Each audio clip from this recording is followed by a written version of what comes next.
How did the debates go for you? I wasn't really surprised by anything. Um, they went better, but I knew they would because of the embarrassment from the first presidential debate, and contrast that with the vice presidential debate and how nice that was and how people responded to it. I think that both candidates were impressed with the importance of being as civil and as just rise to the positions that you're at so that people who are expecting you to be a certain way aren't disappointed. So that's kind of what the second round was. But as far as substance goes, this is kind of how I break it down. If there was an attack from one on the other, that was somewhat truthful.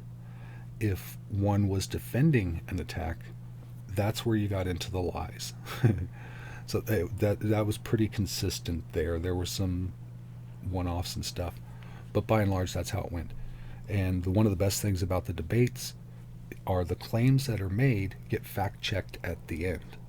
So you go to the fact checkers. Go to CNN, Biden's a truth teller, Trump's a liar. You go to Fox News, Trump's a truth teller, Biden's a liar. So you blend those two together and you're going to get a big ball of names, places, dates, quotes, and you can trace those back and figure out yourself who is the truth teller and who's a liar. Well, they're both liars, and occasionally they tell the truth, but not about themselves.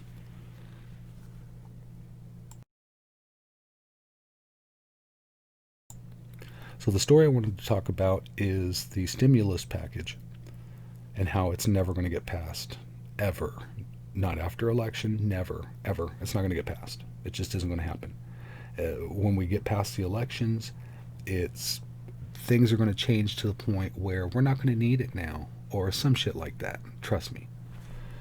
So no stimulus, and we're going to watch two grown men point fingers back and forth like we're on a playground and it's first grade.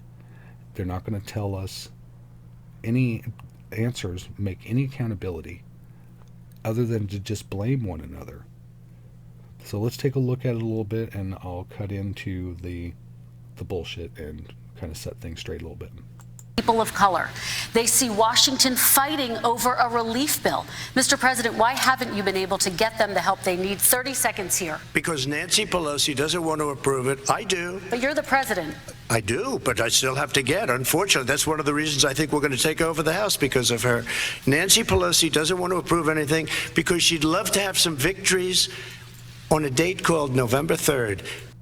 Yeah, we call that election day. You see, he blames Pelosi, who really is just the face of the Democratic establishment. Some people we had the privilege of voting for, and some people who we haven't voted for, who have just as much influence as somebody that we have voted for. She's the face of that. And he's pointing the finger at her when he should be pointing the finger at the entire body and himself and the Republicans. But, you know, he's trying to get reelected. So he's just going to throw the Democrats under the bus. First of all, Pelosi won. She was appointed as the Speaker of the House by a very narrow margin. I think it's because most Democrats don't like her, and the ones that do are closet Republicans. So that worked out for them. And of course, the president, he's the top dog, and he's always barking about how he doesn't care whether people are going to help me or not. I'll just do it myself. And then when he gets cornered on this, so why aren't you helping get this passed? Well, I can't do anything. I'm powerless. I don't have any. Whatever. It's just whatever suits the moment, whatever du jour behavior, that's what we're going to do, and we're not going to have any justification for it. Now let's hear what Biden is going to reply to that here, and he doesn't blame like Mitch McConnell. I mean, he does point the finger at Mitch McConnell, but he kind of blames everybody too, because he understands that there's not just one person. Nobody really has that kind of power. It's more of a collective sort of thing, mostly involving people that you don't even see or know exist.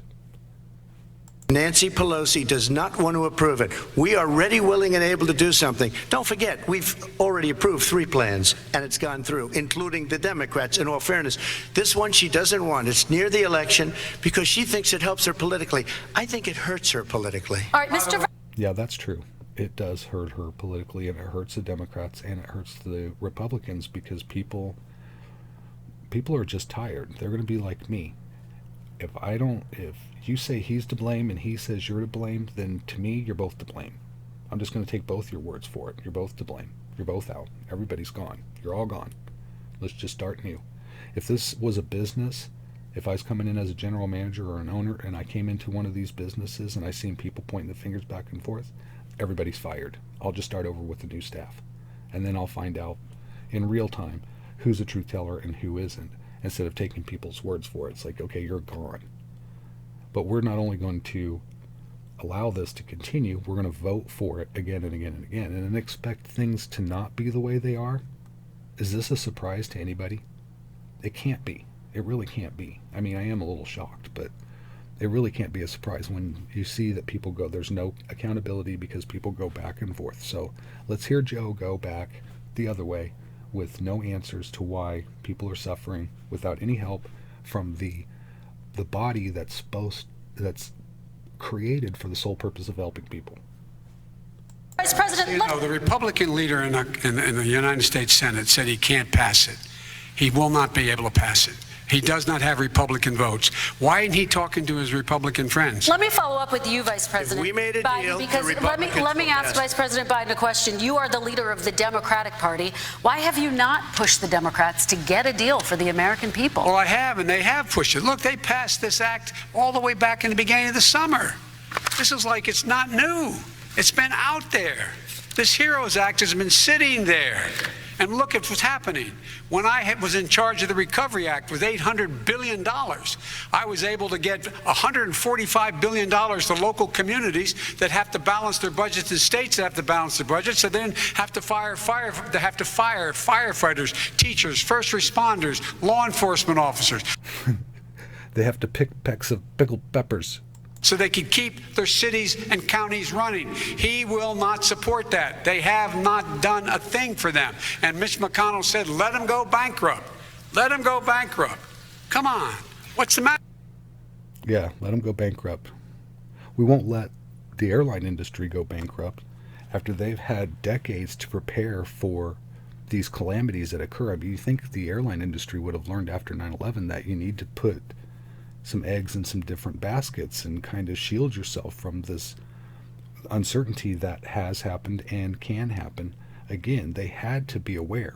If you've got people there that can make these projections about how much money they're going to be making in the future and rolling in their money bins, then you can pay the same people to look into the future and say, hey, there might be a global pandemic pop up that people have been warning everybody about for the last 20 years.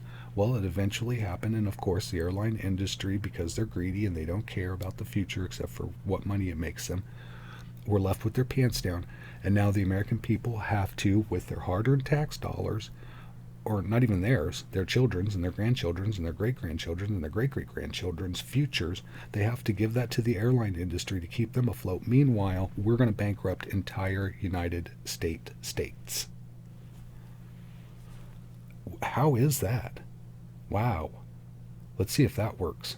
Let's see if that works. I'm going to predict the future. It's not going to work. It's really not going to work. Let's see. The bill that was passed in the House was a bailout of badly run, high crime, Democrat, all run by Democrats, cities and states. Okay, we're going to spend 20 seconds just going through a keyword block for every pejorative for the Democrats and the left and progressives. A way of getting a lot of money, billions and billions of dollars to these kids. It was also a way of getting a lot of money from our people's pockets to people that come into our country illegally. We were going to take care of everything. What? What the hell? What the hell is he talking about? This is insane. For them. And what that does, and I'd love to do that, I'd love to help them, but what that does, everybody all over the world will start pouring into our country. We can't do it. This was a way of taking care of them. This was a way of spending on things that had nothing to do with COVID, as per your question. But it was really a big bailout for badly run Democrat cities and states. All right, I want to... That was a little too much to take right there. That was a little too much to take. The room is, later on he says he looks, it's dark in here. I can't see people back there. It's because they're buried under 12 feet of bullshit. That's why you can't see anybody. That was the biggest load of hogwash. It might have all been true, but the way he went about it, he didn't answer the question. He threw all kinds of things under imaginary buses. That was just nuts. Holy cow. That's typical Donald Trump fashion right there. I get elected, I'm running as a proud Democrat, but I'm going to be an American president. I don't see red states and blue states. What I see is American, United States. And folks, every single state out there finds themselves in trouble. They're going to start laying off, whether they're red or blue, cops, firefighters, first responders, because teachers. Well, that's probably a selling point for state bankruptcy for a lot of people, because they want to see the police defunded. I don't want to see the fire department defunded. Honestly, I don't want to see the police defunded. Where I live, we have one of the best paid, best trained police departments in the whole state. And these cops are loved. I'm going to tell you what, they're loved. You ask any citizen around there, they're like, I'll lay my life down. They're like, they'll jump in front of a bullet for these police officers. That's how much they love. I mean, we had one police officer who passed away suddenly from a medical incident, and you wouldn't believe. Grown, like hardened criminals on the street were crying, saddened that this officer was gone. So I know that we can have good police officers, and I know that this is a kind of a side opinion here, but I don't think defunding the police is necessarily the answer that's going to help. I think the whole reason why a lot of this stuff is happening is because they're spending money hiring white supremacists and slave patrol, or they're not spending money hiring the best police that there are, and then you end up with some racist, trigger-happy, scared of black people white person who doesn't even know how to be a good cop. So the argument of states running out of money and going bankrupt and losing their police department is probably a selling point for some voters. Because they have to balance their budget, and the founders were smart. They allowed the federal government to deficit spend to compensate for the United States of America. Well, the founders were smart, but they were regular people just like anybody else. They weren't absolute geniuses. They were clever, and they thought about it, and they worked it out. But it's not without its flaws. It's not without its problems, and it's not without its hypocrisy from the very inception. When people invoke the framers, you have to be really careful there, because right now in contemporary times, the framers aren't in the best of light. And this is what makes me really sad, because they had a good idea, and it can still be a good idea. But we got to get rid of people like this. We can't have two people like this who aren't going to be accountable, who aren't going to answer the questions, who are going to be vitriolic in their blame toward everybody else and never accept responsibility. That's not going to create the vision that our framers had in mind.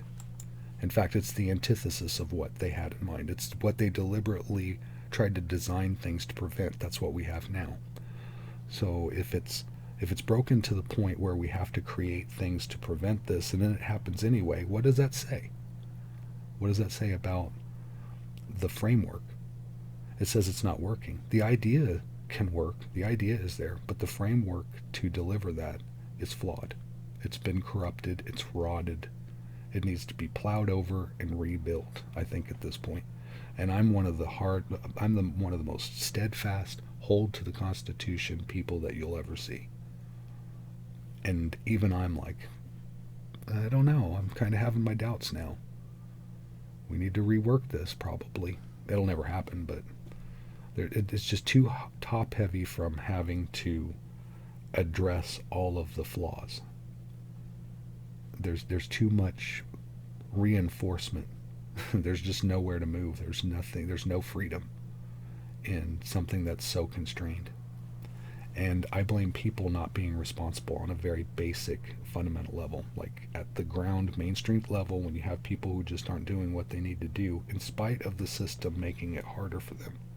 I understand the mentality of I don't want to plug in because it's just going to take away my value, but at the same time, you still have to be responsible and work within that framework of responsibility so that you can get things done in a responsible way. I think if we're just letting other people do that for us. This is what we have.